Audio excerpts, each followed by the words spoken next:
Welcome, dear students. Let's continue our topic, A Thing of Beauty, written by John Keats.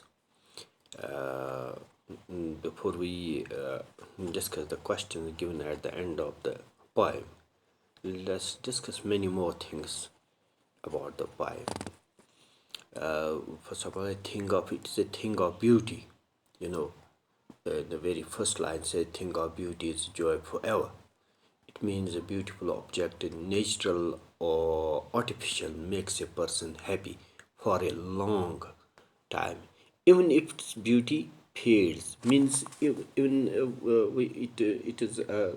have a short look at the beautiful thing, but it doesn't fade from our mind. It remains always in our mind. So it gives us pleasure all the time. John Keats, is a romantic poem, a poet rather. This poem is named after the Greek myth of Endymion, who was a young, handsome shepherd. We have discussed it in the previous lecture. What beauty will actually mean? The quality or aggregate of qualities, or aggregate of qualities in a person or thing that gives pleasure to the senses, sensory organs, the senses, or pleasurably exalts the mind or spirit. That's how we define the beauty. The poem has a message, or the theme of this poem is uh, it gives a clear message in it, that a thing of beauty is a joy forever. It never passes into a nothingness. Our earth is replete with innumerable objects full of beauty.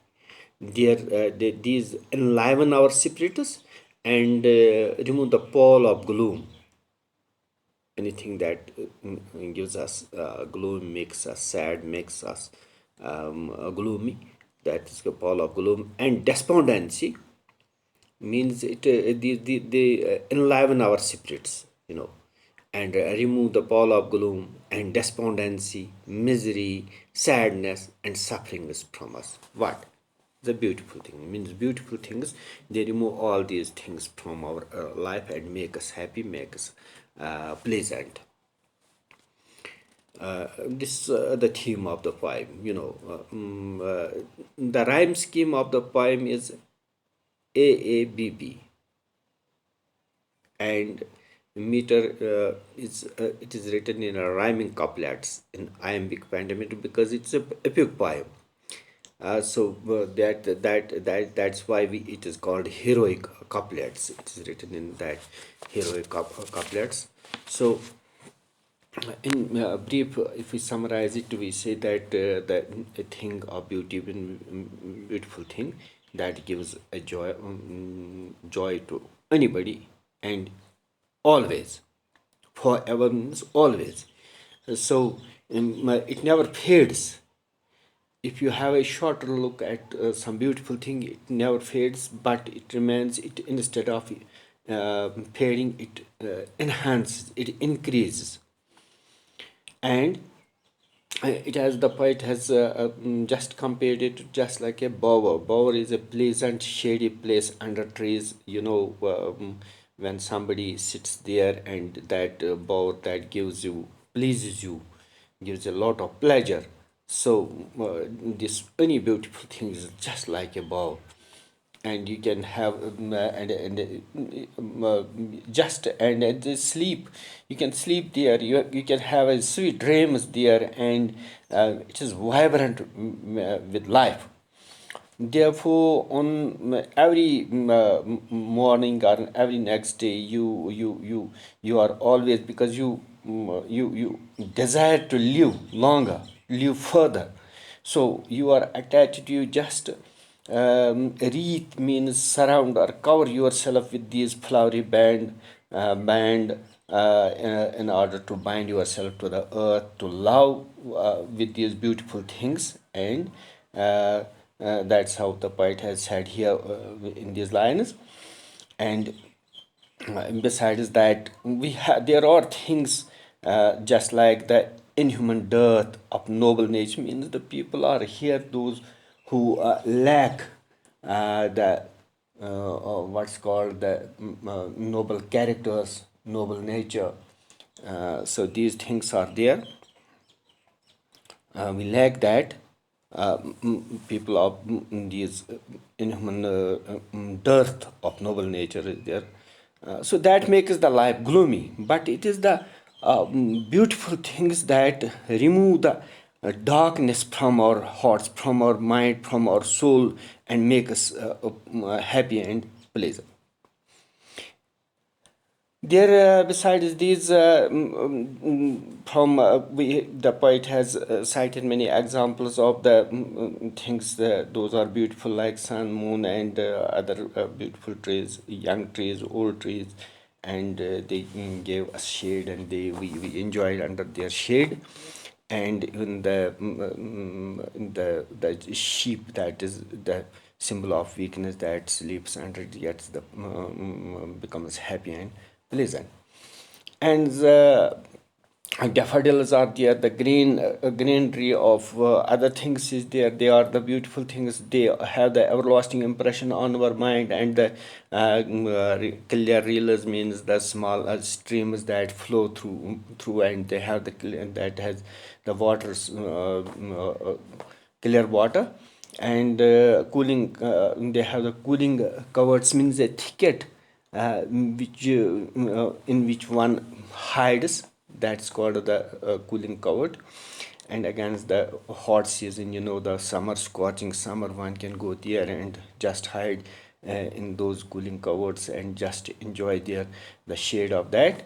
And the forest bricks are there, rich with sprinkling of musk rose there. It is the thickets of the forest of ferns where the musk rose blooms, and that are the things of beauty. And they gave us, and a very nice example has poet given here about the grandeur of the dooms, mean the people who have died for certain, brave people who have died for certain cause, and whose stories we read, and they also give us pleasure.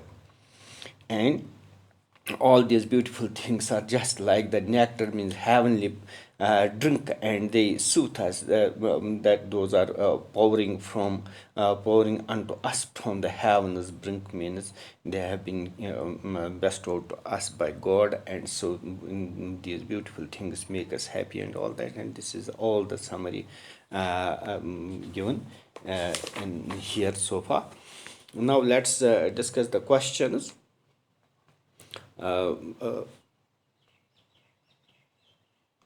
The question number one is, list the things of beauty mentioned in the poem. Many things have been mentioned in the poem. The beautiful things, those beautiful things have been mentioned in the poem. They are just like, first above, a flowery band, the sun, the moon, trees, old and young, daffodils, clear rills, cooling covered, mild forest break, musk rose, grandeur of the dooms. These are the list of the things. Those are mentioned in the poem.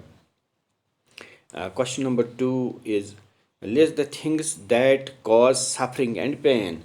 The one thing that has been said over here, the inhuman dearth of noble nature, means the people, those who lack the noble characters, noble natures. This is the one thing that has been expressed here, that give us, means they make us sad, and they make us gloomy. And this has been said in the question number two. And then in question number two, what does the line, therefore are we wreathing a flowery band to bind us to earth such to you? What does the line, therefore are we wreathing? Wreath means to cover or to encircle. We wreathing flowery band means we cover ourselves with the flowery band, means the beautiful things just they cover us around, and they bind us to the earth, because we want to live further and to make our lives vibrant, and it is only possible when we are covered with the flower, these beautiful things, when we are covered with these things. So that's what the poet here suggests in these lines. What makes human beings love life in spite of troubles and sufferings? Human beings love their life. There are troubles, there are sufferings, there are people with who lack noble noble characters, and they make us sad, and they make us sad. But still, we love our life. We would like to further our life, and it is only because of the beautiful things. Though we have a shorter look at them, but they remain always in our mind, and they have everlasting impression, and they are everlasting. So that's why we would like to live further, because of the love for these things. Why is grandeur associated with the mighty dead? Why is grandeur associated with the mighty dead? You see, the people, the brave people who have laid their lives for certain cause, and there once we had their stories, we know their lives, and so that's why the poet says they are mighty dead, because they have laid their lives for some cause, and they have been brave, and they have been brave in their lives. And poet says these are also the beautiful things, because we once we go through their stories, and we extract pleasure out of those stories, because of their boldness, because of their bravery. Question number 6: do we experience things of beauty only for short moments, or do they make a lasting impression on us?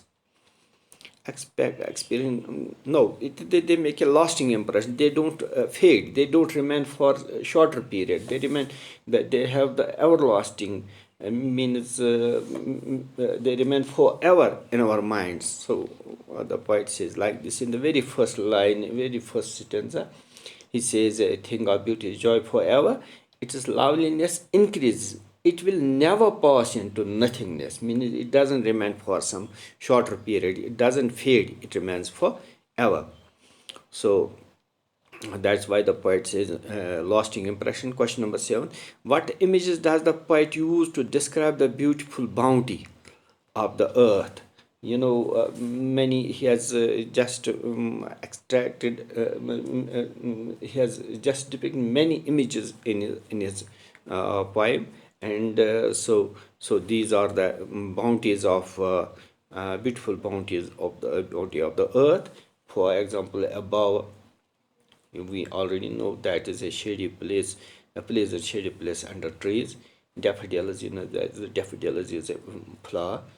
Clear rivers, small streams with clear water, cooling coverts means a thicket in which one hides when there is a scorching heat outside. Forest breaks are there, sprinkling of fair musk rose, the musk rose that emits a fragrance, and those they grew in the thicket of the ferns, where they emit that fragrance. Okay, I think this, with this we concluded today's lecture.